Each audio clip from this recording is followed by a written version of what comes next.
नमस्कार मंडळी. तुम्हाला आठवत असेल मागच्या व्हिडिओमध्ये मी म्हटलं होतं एके ठिकाणी यायचा मुहूर्त लागत नाही आहे.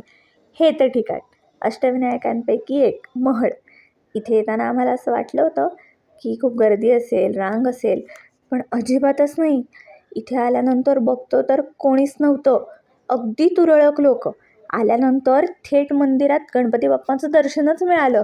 एवढं भारी वाटलं ना. मग आमच्या काकूलाही इथे यायला खूप आवडतं, त्यामुळे तिलाही व्हिडिओ कॉल लावला. तिने अर्णवला तिच्या वतीने एक साष्टांग नमस्कार घालायला लावला. दर्शन घेता घेता हे कुंकुमाच्या कपाळाला लागलं होतं. खूप भारी वाटलं. गणपती बाप्पांचं दर्शन घेऊन झाल्यानंतर आम्ही इथे पाठच्या बाजूला आलो. इथे एक दत्त मंदिर आहे. त्या दत्त मंदिरात सुद्धा तुम्ही कधी आलात तर नक्की दर्शन घ्या. आणि जर तुम्हाला राहायचं असेल तर या भक्तनिवासात सुद्धा चौकशी करा. चला, दर्शन घेऊन झालं.